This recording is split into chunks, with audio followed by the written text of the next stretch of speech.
है ना, तो इसका स्वाद आप कभी नहीं भूल पाओगे। हेलो नमस्ते, गुड मॉर्निंग फॉर इन खूबसूरत वादियों से। पिछले व्लॉग में आपने देखा था मौसम बिल्कुल पैक था, आज भी ऐसा ही है। अभी सुबह के करीब 10 बज रहे हैं और मौसम के हाल देखो, बिल्कुल बादल ही पूरा कवर हुआ पड़ा है। अभी सूरज तो आया ही नहीं, अभी ऐसा लग रहा है जैसे शाम के टाइम में ब्लॉग स्टार्ट कर रहा हूँ। मतलब पता ही नहीं चलता, मौसम इतना खराब हो रखा है। और ये देखो काले काले बादल, सूरज का तो पता ही नहीं है कि सूरज आया भी होगा आज या उसने भी रेस्ट ले लिया होगा, क्योंकि बादलों ने पूरा आसमान ऐसा कवर किया है ना, तो दिख ही नहीं रहा है कुछ। तो मैंने आपसे कल पूछा था कि हम चावल का क्या बनाएंगे, तो चलिए दिखाते हैं आपको हम क्या बनाने वाले हैं। फिलहाल मम्मी और ताई लगे हैं किचन में, तो चलते हैं। जो हमने कल चावल भिगोए थे, अभी उनका आटा तो बना दिया है।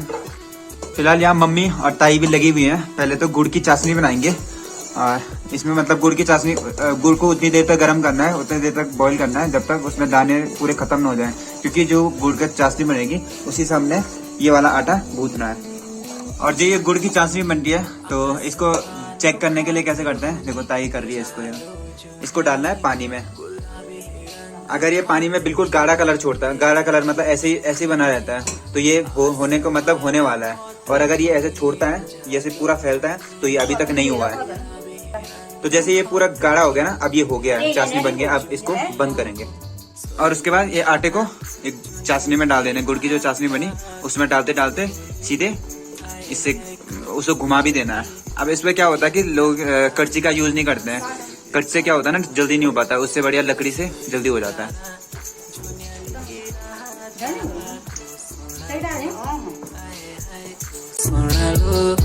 मेरी बात स्वर्ग तारा।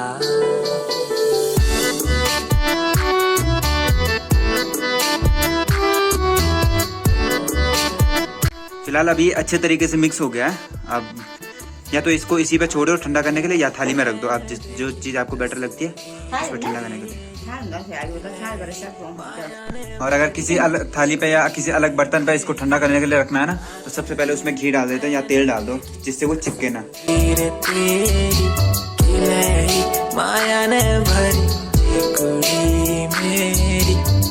अब कुछ लोगों को पता चल गया होगा कि हम बना क्या रहे हैं, तो हम दो चीजें बनाएंगे, एक अरसा बनाएंगे, एक रोटना बनाएंगे। और ये पहाड़ की मतलब अगर पहाड़ की स्वीट डिशों में देखा जाए और शादी में देखा जाए, हर शादी में यही बनता है। मतलब अब तो लोग थोड़ा लड्डुओं का यूज करने लग गए, लड्डू बना रहे हैं, नहीं तो पहले अरसा और रोटना बनाते थे। जो गुड़ की चाशनी के साथ हमने पहले उसको घुमाया था आटे को, जो चावल का आटा था, तो उसको अरसे बनेंगे। और दूसरी ओर पहले हमने नॉर्मल आटा लिया, उसके बाद सूजी और सोडा। और ये चावल का आटा नहीं है, चावल का आटे से बनाएंगे हम अरसा, और ये नॉर्मल आटा है। तो इसको गूंथ रहे हैं। ठीक हो, रोटी का आटा। हाँ, रोटी का आटा। फिर उसमें तेल डाला और इसको अच्छा मतलब अच्छा टेस्ट आए तो इसके लिए दूध भी यूज करते हैं इसको गूंथने के लिए।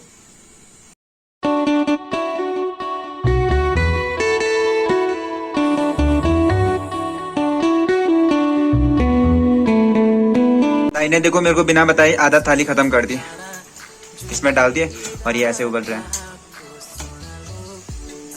ये बन रहे हैं अरसा। यहाँ अरसे तो कुछ बन गए और मम्मी ने भी ये आटा गूंथ दिया है। अब ये देखो हल्का पीला कलर का दिख रहा है, तो इसमें गुड़ हमने काला वाला डाला था, लेकिन हल्दी मिला दी तो इसलिए ये पीला कलर का हो गया। क्या नहीं चाहिए, फूड नहीं चाहिए। हाँ, तो जितनी अच्छी आप चाश बनाओगे उतने अच्छे वो बनेंगे, क्योंकि अगर चाश खराब बनेगी तो वो फिर उसमें पूरा खत्म हो जाएगा, मतलब वही फूट जाएगा। अभी चाश सही बनी हुई तो फिर अच्छे बन रहे हो। और मैं अपने आपको पता नहीं कैसे रोक रही थी, बढ़िया खुशबू आ रही है ना। और ये मेरे को ऐसे पता नहीं क्या क्या बहाने बना रही कि इसको बहुत धर्म से बनाना पड़ता है, अच्छे तरीके से बनाना पड़ता है, मतलब पहले झूठा नहीं करना, भगवान को चढ़ाना है, तभी रुका हूँ मैं, नहीं तो अब तक मैं दो चार तो खा ही देता। अब अरसा तो हमने सीख लिया अरसा कैसे बनाते हैं, अब सीखते हैं रोटना कैसे बनाते हैं। अब अरसा तो तैयार हो ही रहा है, उसके साथ रोटना भी बना देते हैं। तो रोटना के लिए पहले ऐसी गोलियां बनाते हैं जैसे मम्मी बना दिया, और उसके बाद इसको बोलते हैं ठप्पा। जैसे इस पर चित्र बनाने हैं ना, तो ऐसे ठप्पे का यूज करते हैं और दबा दिया, डंडन सीधे उधर जाएगा। और ये देखो चित्रकारी हो रही है। कब होली मेरी मुलाकात, स्वर्ग तारा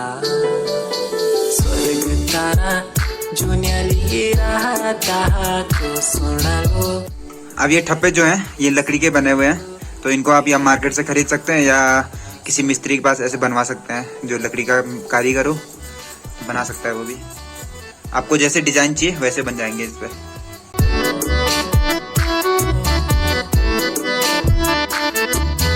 रात दिन मैंने देखी तस्वीर तेरी। फिलहाल ना अरसे और रोटने बन चुके हैं और हाथ में ना ठप्पा ठाप ठाप के बहुत दर्द होने लगा। और अब तो फायदा हो गया, लोग मिक्सी में ना ये चावल का जो चावल पहले भिगोए थे फिर पीसा था आटा बनाया था, अब तो फायदा हो गया कि मिक्सी हो गई। पहले उखली में फूटते थे ना उसको, तो भाई साहब हाथों में छाले हो जाते थे, क्योंकि 4 बार तो मिक्सी को लगाया उसको पीसने में, तो उखली में कितना टाइम लगता होगा। तो अब तो बढ़िया फायदा हो, मशीनरी चीज आ गई तो बढ़िया सही रह गया, तो कम दर्द हुआ, मतलब टाइम भी बचत हो गया और जल्दी भी बच गया।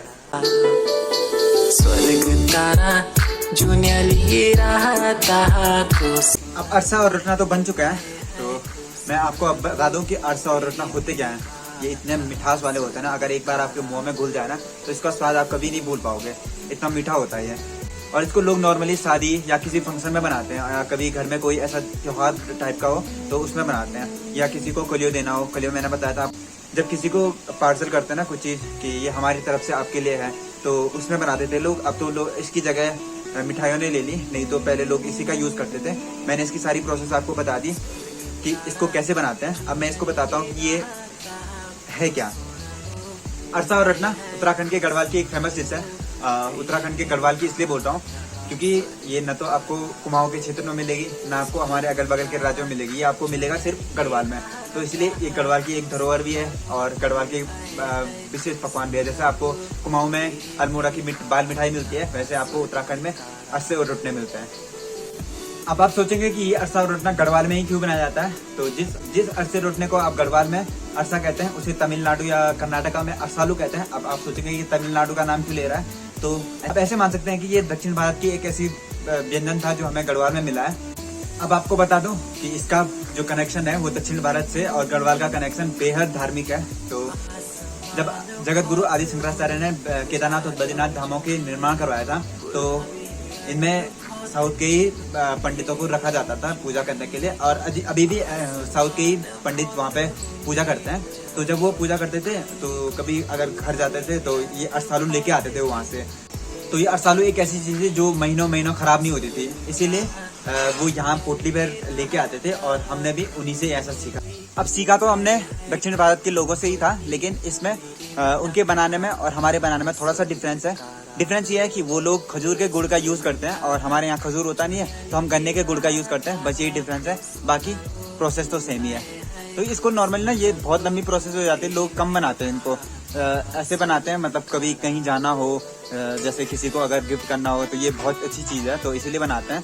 तो मैं भी कल बुआ के यहाँ जा रहा था देहरादून, तो मम्मी ने बोला कि यार क्या बना सकते हैं, तो मैंने बोला अरसा और रोटना बना दे, तो मम्मी ने ये बना दिया। और इसको मैं कलियों के तौर पे ले जाऊंगा, मतलब बुआ के लिए बुआ बोलेगी क्या लाया मेरे लिए घर से, और दादी भी वही है, तो दादी बोलेगी मेरे लिए घर से क्या लेके आ, तो मैं बोलूँगा अरसा और रोटना लेके आएंगे, तो वो खुशी से झूम उठाएंगे। तो इसीलिए बनाया था ये।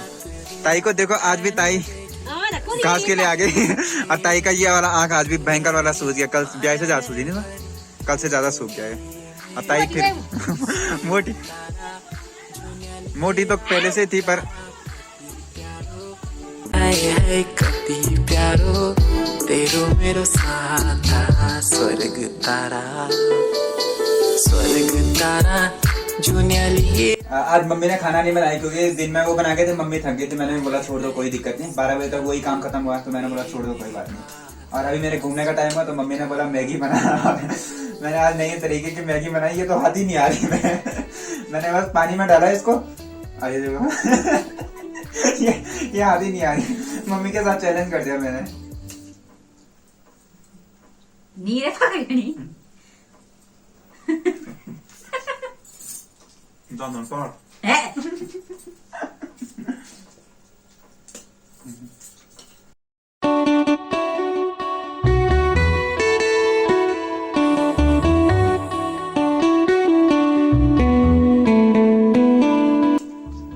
जैसे कुछ ऐसा नहीं खाया जाता तो ऐसे खाना है। को सुन लो, आए है को सुन लो, तेरी मेरी बात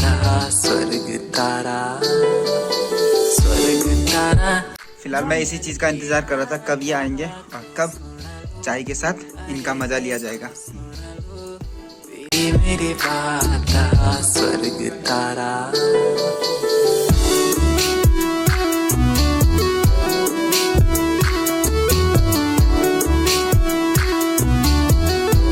अच्छा रोटना खा के सच में मजा आया यार। जितनी शिद्दत से इसको बनाया था ना उतने मजे से खाया। सही में इतना इसका स्वाद ना बढ़िया आता है घर पे बनाए हुए। जैसे अब शादियों में बनता है ना तो बहुत ज़्यादा लोग बनाते हैं तो फिर ज़्यादा में तो फिर स्वाद थोड़ा ख़राब हो जाता है, लेकिन अगर थोड़ा कम बनाओ फिर स्वाद सही रहता है। तो इसको खाने में मज़ा आता है।